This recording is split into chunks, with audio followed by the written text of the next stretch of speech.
Welcome into a Wednesday, November 12th edition of Daily Face-Off Live, coming to you live on the DFO YouTube, and as always, a presentation of Bet365. Download the app today. Use the promo code NATION. Whatever the moment, it's never ordinary at Bet365. Carter Hutton, or should I say Clark Kent, why'd you take off the glasses right before the show starts? You don't want to be on camera with your glasses? No, I feel like a dork, buddy. I actually, you know what? You know what's funny is I had these on last night, and my kids were making fun of me. I think I'm getting old, and like I'm being on the screens all the time because I don't need glasses. I got good vision, actually, no matter what people in Buffalo say. I just honestly, I'm on these screens now all the time working, and it's messing up my eyes. So I wear them, but it is a nice accessory thing. I think I look a little more sophisticated, Ty. I don't know. My wife likes them. Yeah, I think if you're going to sit here and start rifling off stats and whatnot, I think maybe a pair of glasses will add to the effect a little bit. It makes sense, Huts. Also, great pull on the Buffalo joke. Now that I'm in on what that whole situation was, you explained it to me in Toronto. Hilarious stuff.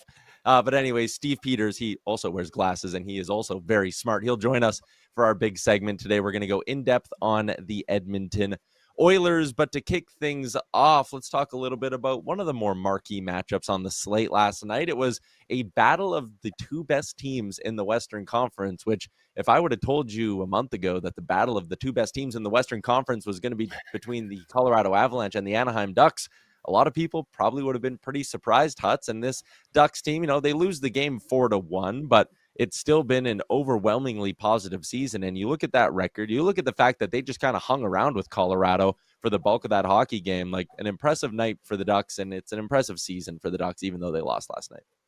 It is. Again, like this is a team at home too in the Colorado Avalanche that are a dangerous team, right? Playing there, watching them, and I don't know if you get the same vibe, but like when you watch a game in Colorado, it's like the speed just gets cranked up the way they play up in the Rockies.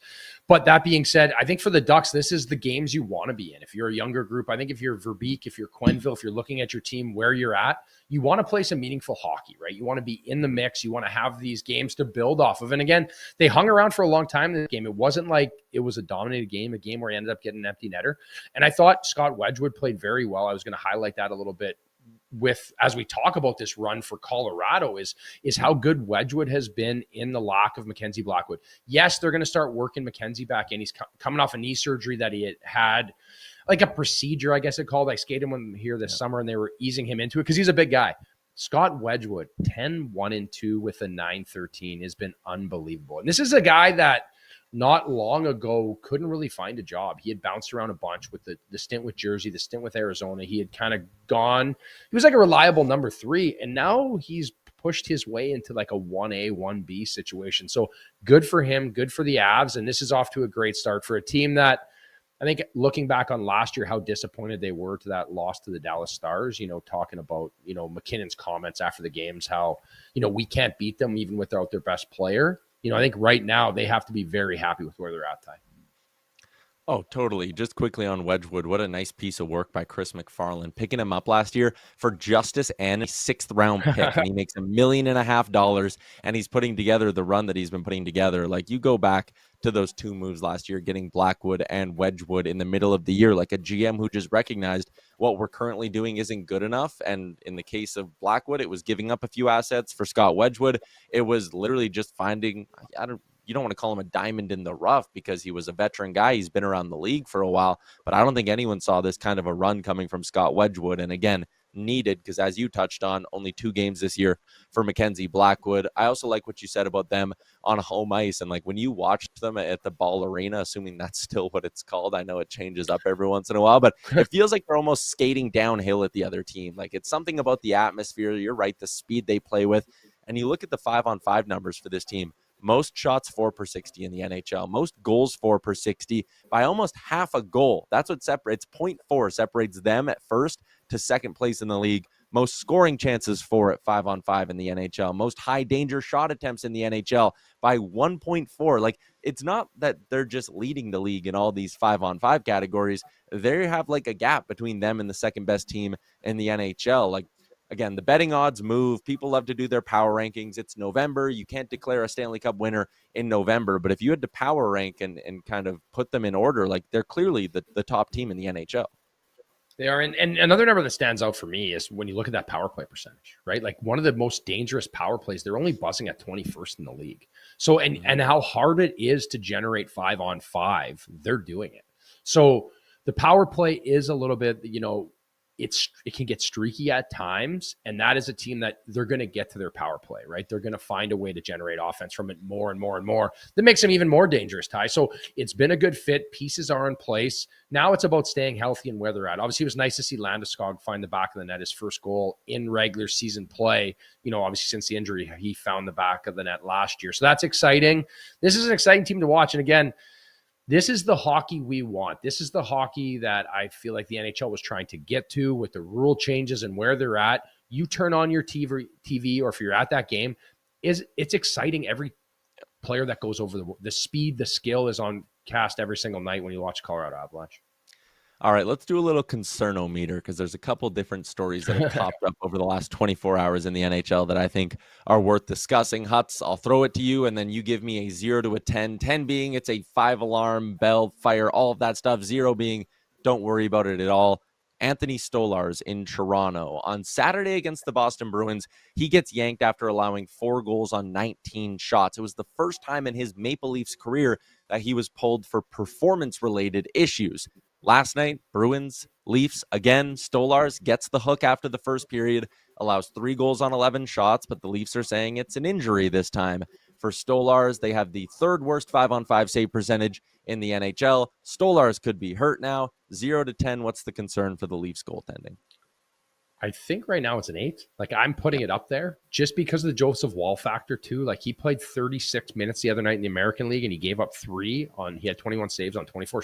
And again, I haven't watched the game, so I don't want to pass judgment because it could have been 24 breakaways, right? And I feel like sometimes watching a box score is tricky from the American League standpoint. But that being said, they've been without Joseph Woll. And a stat that I picked up last night before the Bruins game was they were 5th in inner slot save percentage last year, 2nd in slot save percentage at this time of year. This year, on inner slot shots, they're 31st in save percentage, and in slot shots, they're 25th. So it is a goaltending factor that is a big difference. I think having both guys playing off each other, like Anthony Stolarz always had Joseph Woll, and Joseph Woll always had Anthony Stolarz. So during this run, it's been keys to the castle, Anthony Stolarz, and he hasn't been able to sustain it.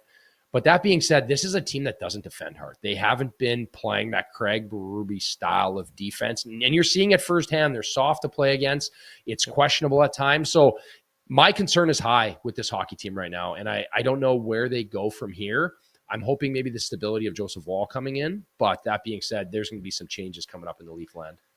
Part of the reason I'm concerned too, is just on the Stolarz front. He played 33 games last season, or started 33 games for the Leafs last year. Before that, his career high was 24 starts with the Florida Panthers. And I know he's obviously a guy who's played in the American League a ton, he's used to being a professional goalie. But last year he got hurt, and now he's hurt again. And he's a big guy. He's in his 30s.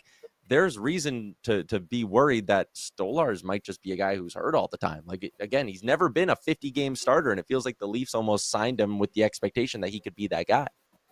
Yeah, and again, I do think there was the upside and there was the glare of, if we don't get him signed, you have him at a good number, but they signed him early too, right? And again, if you're a guy that's injury prone, this is, a former teammate of mine, a friend of mine who's going to come on here at some point, Robert Bertuzzo. We used to talk about this all the time because he used to sign in mid-season deals for $1 million and just whatever. And he was a serviceable guy. But he always talked about, he's like, I'm 1 game away from being injured and not being able to play again. So you look at Anthony Stolarz, he has the keys to the castle to, maybe get more money. But he locks in that deal knowing if you're hurt all the time, there is an advantage to having some term and some money. And right now, I think he's reaping the benefits of a very slow start with that contract already signed. Speaking of injured all the time, let's go to the West Coast in Canada and Thatcher Demko. And Saravalli tweeted this yesterday that the early expectation is for Demko to miss 2 to 3 weeks with an injury. But Frank adds it's unrelated to his previous knee injury and unrelated to why Demko took maintenance days last week. So I think maybe some Canucks fans look at that and go, whew, it's not related to the other stuff he's going through. Huts, for me, this pushes it to a 7 or an 8 because what do you mean he has 2 other things he's dealing with and now he's hurt with an unrelated injury? That makes it worse. I wonder how they're feeling right now with Arthur Shelov's playing as well as he has in Pittsburgh, right? I know they got forced into their hands signing Kevin Lankinen to a very good deal. Kevin Lankinen's making $5 million a year, and I don't think he's a $5 million goalie. I think he's played very well for them, but right now he's buzzing at an 8.85 save percentage. And again, I think they give up a lot too. Vancouver isn't the team that we saw from a couple years ago, and they're in that mix of like they have some good players, they have some good young talent. But with Demko, this is a big, big concern because this is the guy where he is the difference maker. Like when he is healthy, he is arguably one of the better goalies in the league. He's in that handful of guys that are, can win you a Stanley Cup. But if you're not healthy, what does it matter? Like it literally doesn't matter if you can't stay healthy. So I'm with you in the fact that I would love to see him, back and playing. But if it's another injury, it gets to the point where, what is this guy doing away from the rink body-wise? He's obviously not sustainable. And how do you build a team around it? I think at some point they got to move off this guy. I mean, they just gave him an $8 million extension. Like the decision to move off him should have come this summer. They had Lankinen signed. You probably could have gotten a pretty decent haul for a guy like Demko. Like, why did you extend him for $8 million?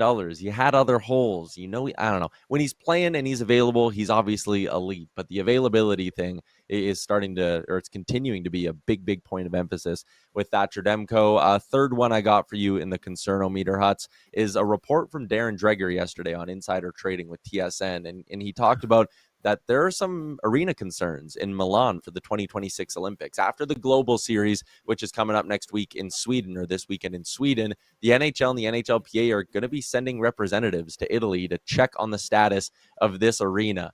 There is a part of me that goes, listen, it's the Olympics, it's the IOC. If they need to throw a boatload of money to make sure that the men's and women's hockey events go off without a snag at the Olympics, they'll just do it. There's also just a little part of me, my concern's at like a 2 here, but there's a little part of me that's like, man, is the NHL still just looking for reasons to pull out of this thing? They're way too far down the path, though.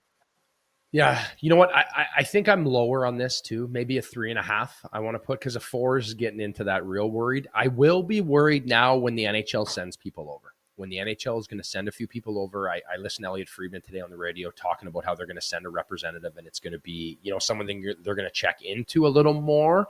My concern is just like facility based, right? If it's getting built like rushed, what is the quality of place going to be? And I really thought it was comical because I have a group chat with a bunch of friends, and one of my buddies is going. And I sent the article in, and my buddy just goes, hey, just don't send that to my wife, because I'm going no matter what. Whether that rink's built or not rink, we're going. So, again, I feel like it is that factor. Imagine at this point if something was to happen, it was pulled out with everything that goes into it. It would be a major blow to a lot of people, not even just the NHL, just like the ripple effect of how much that would cost. But they have deep pockets. It feels rushed. But that being said, I can't see this not getting done. So right now I am a little concerned. If we get an article in like a week from now and someone's over there and it is highlighted now that they're far behind, I'm going to crank that up to about a 7 or an 8, Ty. Yeah, that's fair. Speaking of the Olympics, before we get to PD, yesterday we talked about Team Canada. So today let's talk about some Team USA decisions that they'll have to make, and their management group will have to make ahead of the 2026 Winter Olympics. And, it's so interesting that we had the 4 nations last year, because we can kind of look back and, does Team USA, did they learn any lessons from their loss to Team Canada? Some would argue, I would certainly argue, do they need to learn any lessons? They beat them in the round robin, and they were, a goal away. And hey, remember, Jordan Binnington made some unbelievable saves in that overtime. Like, Team USA was an inch away from winning that whole thing against Canada. And then we're probably talking about how they don't need to change anything up. But one thing I wouldn't mind seeing them do, Huts, is just lean into skill a little bit more. Matt Larkin put this up as his projection, and he's updating it as we get closer and closer. But his projection for Team USA, and what I like seeing here, take a guy like Brock Nelson out. Make sure you're bringing the Cole Caulfields. Remember, they scratched Kyle Connor for the 4 Nations final last year. Lean into your skill if you're Team USA. I don't think you need to fully buy into like defensive specialists and all this stuff. Like, I think you're good if you try to outskill Canada. You have the quality to do it. Yeah, I agree. And again, this is a great example of even when I played in the NHL, a lot of times you start to like look at what other teams are going to do at times, where I think when you internally just worry about yourself and know that you're going to put the best players on the ice that give you success is when you're going to have those results.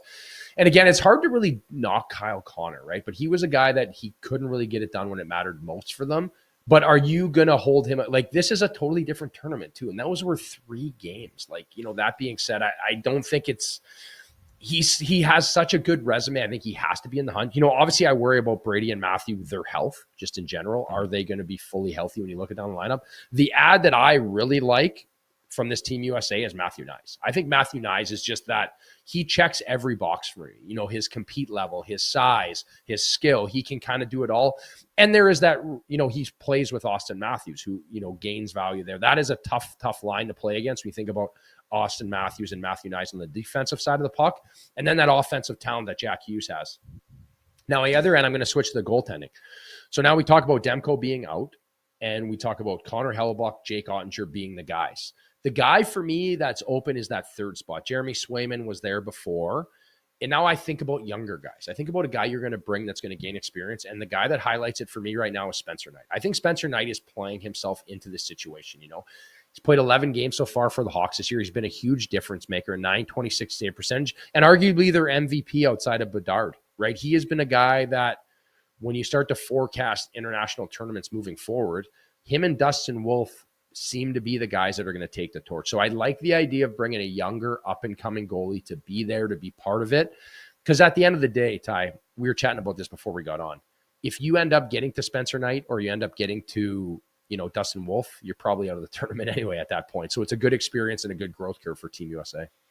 Yeah, I that probably goes for Canada too. Like if you get to your third goalie in a tournament like this, you're not winning gold. You're probably out. So like, I don't think it's a point that needs to be argued too much. Bring a guy who needs the experience. I think that's well said by you. Let's get to our big segment for the day. It's our boy Steve Peters in the film room, and it's brought to you by Uber Eats. Uber Eats is enabling fans to maximize their fandom all season long with exclusive game day deals on the app. From game day eats to paper plates and napkins, if you're hosting, to all the ingredients you need to make your favorite game day dip. Before, during, and after the game, Uber Eats is assisting every fan's hockey experience all season long.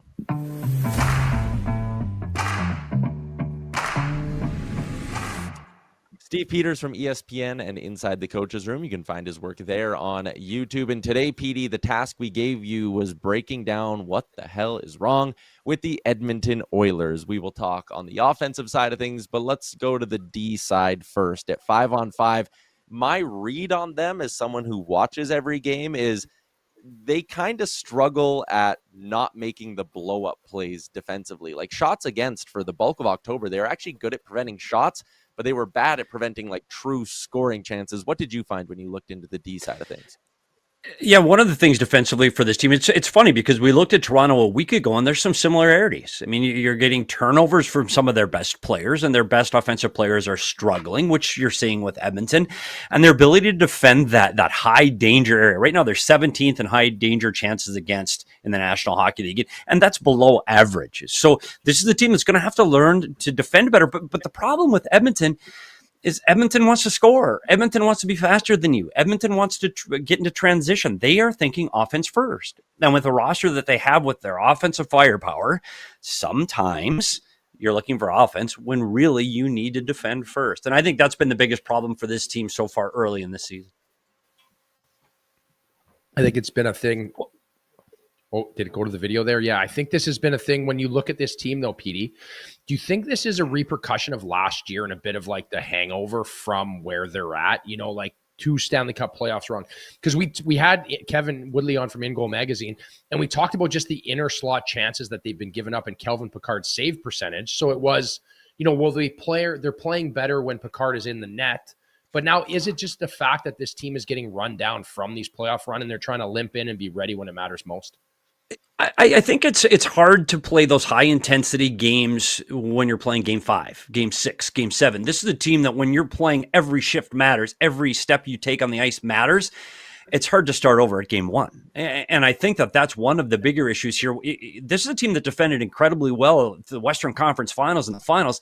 They were defending. And we talked about how good this Edmonton Oilers team was defending. They're not playing that way now. They're cheating for offense. They're not digging in defensively. But the good news is the record of this Oiler team is almost exactly where it was 17 games in a year ago. And remember the panic buttons last year, 17 games in. They might miss the playoffs. Well, they didn't.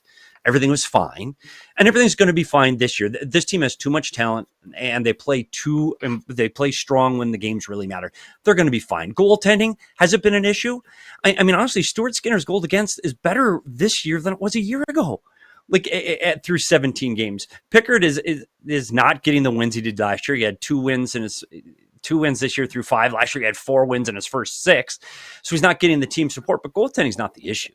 This is the ability for this team to defend, and I think when we talk about defending, the best way to go about it, Ty, is to look at the video and see what's going wrong. So let's go. It's turnovers. We talk about them making home run plays. This is a team that's going for a change. You make the easy play. You don't try to make these long distance plays. Then I want you to see this behind the play. Can you win the race to the puck, or do you got to defend? This is, again, an opportunity where a forward doesn't get off the wall, doesn't defend the middle of the ice, and here they are again. You're thinking offense. RNH pinches. He goes because you want the puck back. But now the defenseman, can't go. You've got all your forwards trapped in the zone. Defensemen can't pinch, but again, it's because they want to generate offense. And this is Nathan MacKinnon. You let the fastest player on the ice buy you, and you can't pinch like that. It's risk reward. You're in transition. And this is one thing I want you to watch with Draisaitl. Draisaitl has the puck. There's a turnover. Now watch Draisaitl. Side by each with Rantanen. Rantanen, most dangerous player on the ice right now. Watch Draisaitl. Where's Draisaitl going? Puck has gone this way. Dallas is all going this way. Where's Draisaitl going? It's now a 3-on-2, and Rantanen, who is side by each with Draisaitl, gets the goal. Where's Draisaitl? Well, there he is. That's not good enough. That's not thinking defense first. And here's where the risk reward again. You get Bouchard pinching. You got forwards coming at you. Why? Because Bouchard's trying to generate offense. That's what he does. And you're going to give up some of these odd man rushes when you're looking for offense. Again, here's Bouchard. It's your best players making poor plays. His puck play right now, and we know what he is. When it's good, it's good. When it's bad, it's bad. These are easy puck plays that Bouchard and your good players need to make that he's not making. Bouchard, again, he's got to recognize danger. Here's the pass across. Got to recognize dangers. Got to see the Rangers coming. Again, it's your best puck-moving offensive defenseman making plays like this continually, and that's why Oiler fans are frustrated with him. And here he is again. He's defending. He's got the puck. Make the play. Make an easy play. Go to your partner. No, puts it off the linesman. Now, I know it's an accident, but you made the accident. Now recover from it. Get to the middle of the ice. Move your feet. He doesn't move his feet, and it's back in behind the net. And again, it's not just him. It's Nurse. Look at Nurse. Again, offense first. I'm going to beat this. I'm going to put this around again off the linesman, but can't go 1-on-3 as a defenseman when your partner is changing. And these are just subtle mistakes where you're looking for offense first, not thinking about defense. Here's Nurse again. Got to make a play. But he's got players going to the bench for a change. He's got no play up the ice. Turns the puck over. Just bring the puck back. It's okay to slow the game down once in a while when the plays aren't there. Here's Nurse again as he's got the play. Just protect the puck. Put the puck in behind the net and make a breakup. They don't. They're looking for offense. You let the opponents to the inside and another goal against. But one of the other issues is their ability to defend down low. And their low forward seems to be the system problem that they're having. There's the low forward. Take your check back to the net or hand him off to the defenseman. The low forward right now is responsible for the middle of the ice. They're doing a good job with their high forwards, covering the defense, but look out front of the net. Look at this low forward. Lets this guy go by. Now it's a 2-on-1 at the net for Nurse. So he can't just box out. He's got to play 2 players. And again, it's the low forward again. The low forward's responsibility, well, if they're not playing man-on-man, he goes to the middle and takes everything in. But now it looks like Savoy's playing man-on-man. He's got to be responsible. The top forwards are great at the defense. Look where Savoy goes, man-on-man. Now, Wallen's got to close this off. Too many indecision plays by Edmonton. So now no one knows where to go. Should Nurse go? Yeah, he probably should, but Savoy goes. So Savoy was on this guy.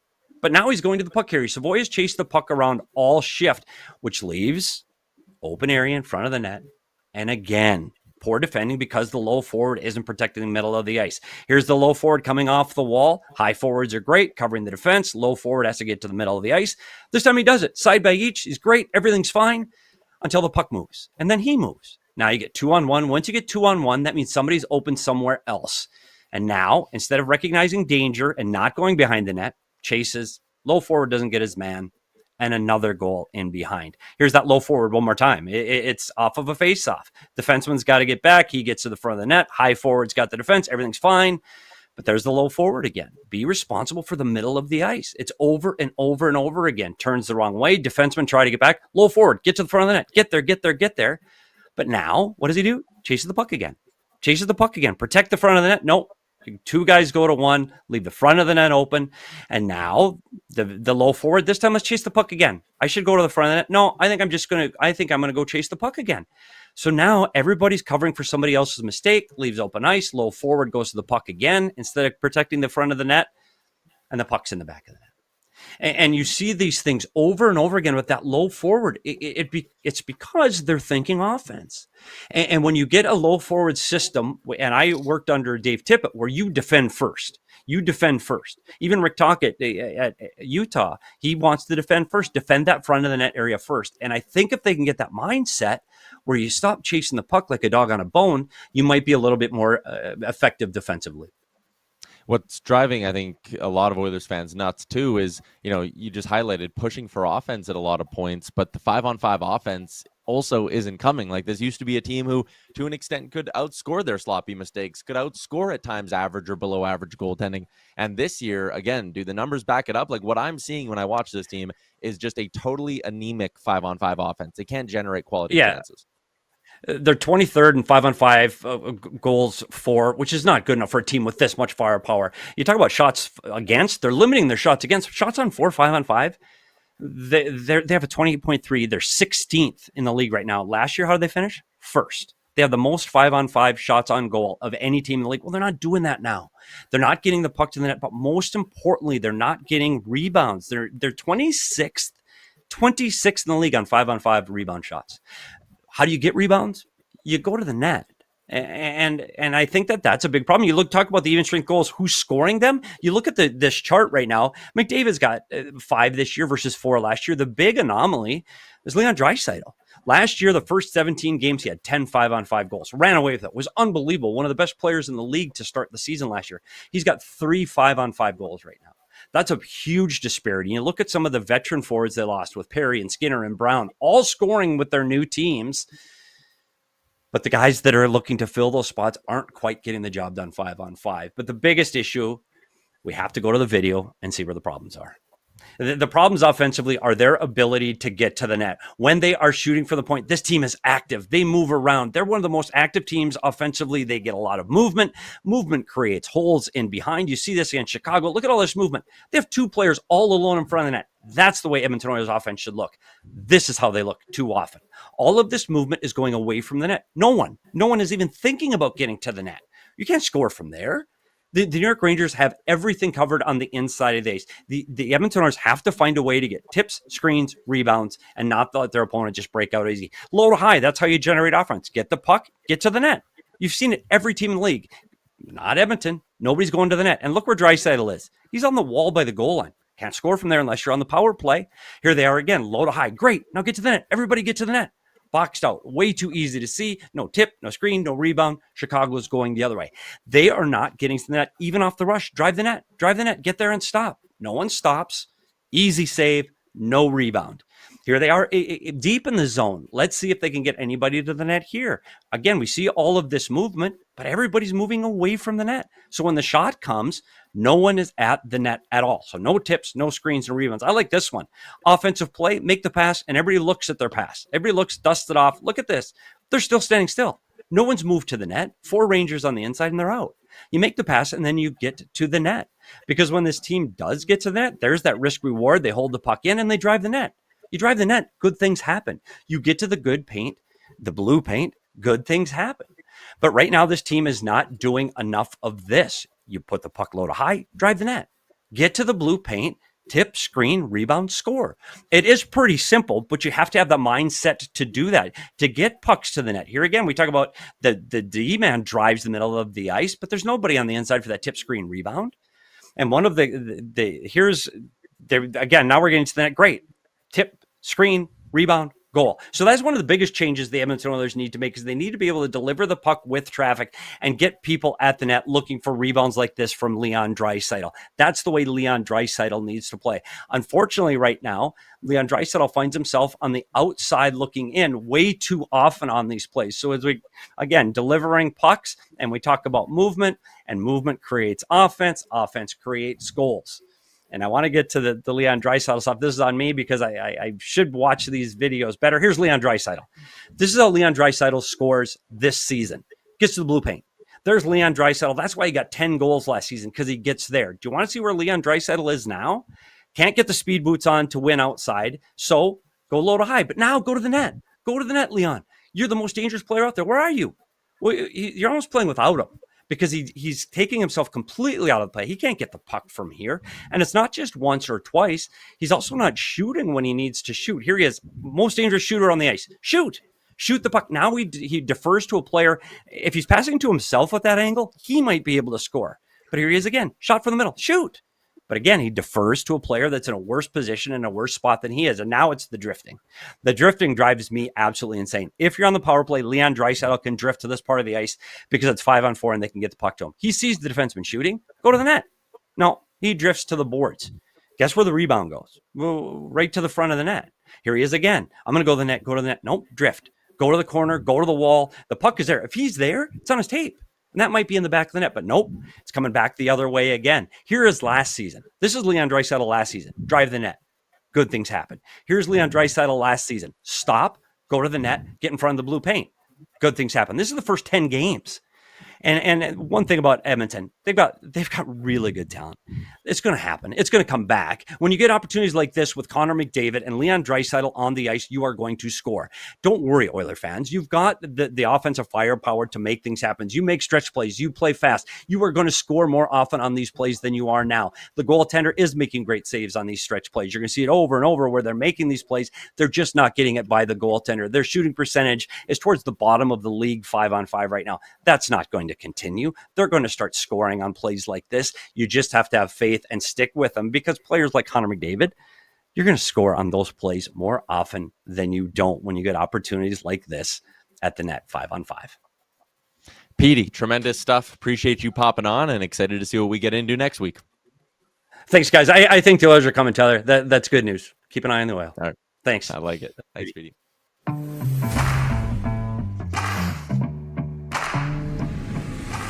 Get into our daily face-off inbox question, #AskDFO. I did see Mechanicsville says, can we get a PD breakdown on the Devils next? Maybe that's what we'll throw his way next week when he joins the show. But I wanted to ask you, going back to our Olympic conversation, obviously there's a ton of smoke, Bedard or Celebrini for Canada. Will they go young? What about Team USA? Cutter Gauthier has 11 goals. Logan Cooley's been pretty good this year. Do you think Team USA will opt for one of these young guys? Yeah, I think there's potential there, right?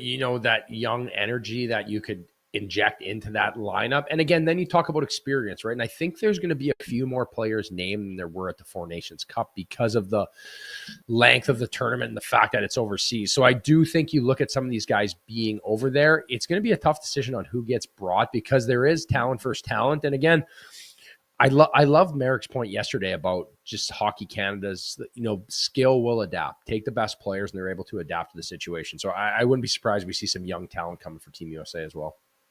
Yeah, neither would I. Let's get to our daily bets for our friends at Bet365. Download the app today. Use the promo code NATION. Whatever the moment, it's never ordinary at Bet365. Kaprizov lets down Huts. Rupe Hintz needed one more shot for Pat to hit his bet from last night. And I get a win on a technicality because Kent Johnson was healthy scratch. So again, it avoids the bet. That's how it works. I'm not being chintzy or anything like that. But Huberdeau did hit his too. So I'm the only winner, technically.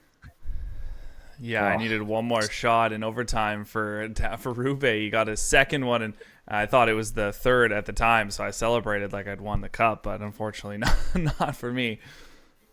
I'm just one of those guys. 17 million, he couldn't get me 2 points, eh? Brutal. I mean, Pat, for you, that would have been a big one, too, at plus 330. Anyways, let's get to our picks for tonight, gentlemen, for Bet365. I got my shot prop parlay dialed up here for tonight. I got Adam Fox and Jack Roslovic both set at 2. Fox has hit this in 12 of 15. He was on a nice run of 5 in a row, missed last game, so I'm going with him in the bounce back spot tonight. For Jack Roslovic, he has hit this in 9 of 12 for the Edmonton Oilers this season. So he has been crushing the 2+ shot number. He's hit it in 5 straight. No Zach Hyman still tonight. So that means Roslovic is staying on the power play for the Oilers as well, which is important in all of this. So that's my shot prop parlay at plus 135. Pat, what do you got?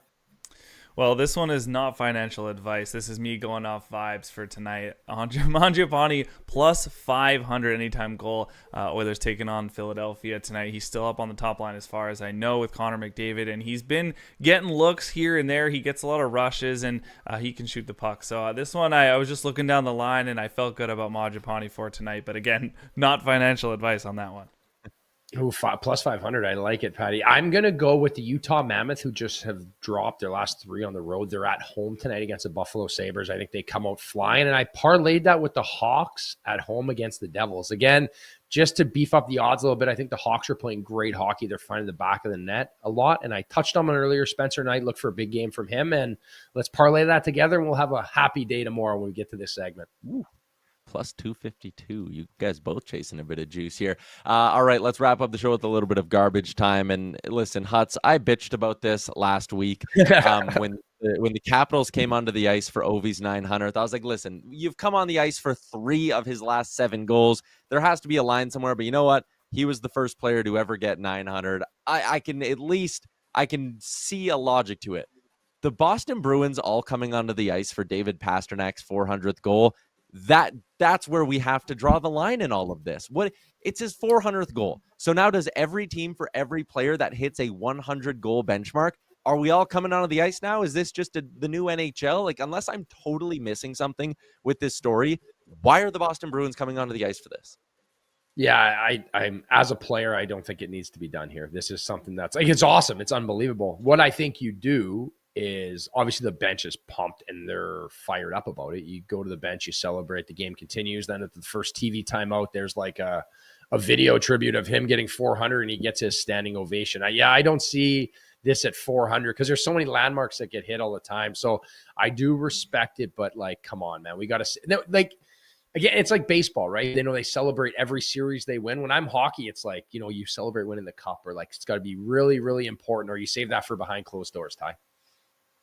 Leon Draisaitl hit his 400th earlier this year. No one was coming onto the ice for that one. Austin Matthews, he hit his last year. No one came onto the ice for Austin Matthews. Like, here's a good one. How would you feel if when Jeff Skinner gets, how many more does he need? 23 more goals. So let's say early next season, Jeff Skinner scores goal 400 for the Sharks.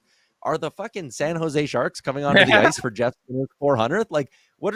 And if 400's okay, every player that hits 200, are we coming onto the ice for that? Again, I don't think I'm missing anything in all of this. I don't think this was like some crazy milestone for the Boston Bruins or whatever. This just feels unnecessary and we need to stop. We're not doing every 100th goal. The whole team's coming onto the ice. And I get some Bruins fans will maybe tell me to shut up and not be happy about it. But like, enough is enough. We don't need to be doing this for every 100 goals. That guys, for David Pastrnak, that means once every, this is my last point, once every, year and a half, we need to come onto the ice for a David Pastrnak goal? That's insane. Yeah, it is. I'm with you too. It is drawn out. The Ovi one I get. I know you didn't like that one either, but that is one for me I'm okay with because it's 900 and it's unbelievable. But this is nuts, right? Because we're going to hit landmarks all the time. We're not stopping the game. We're trying to speed things up. We can't complain about getting these guys off the ice earlier so they can recover when we're going out for every single goal celebration, Ty. So I'm with you on this one. Ridiculous. All right, that's a wrap. We went long today, but for good reason. Petey gave us some great analysis on the Oilers. Tomorrow, it's our insider Dave Pagnotta swinging by to join us. So everyone enjoy the games tonight on a Wednesday night, and we'll see you back tomorrow at noon Eastern. Hey, hockey fans, if you enjoyed that video, then make sure you hit the subscribe button right here on the Daily Faceoff YouTube. We have you covered for everything you need. Exclusive interviews on The Sheet with Jeff Merrick, all the latest hockey news on Daily Faceoff Live, and you can always get your morning started with Johnny Lazarus and Colby Cohn on Morning Cup of Hockey. Don't miss a minute. Hit that subscribe button.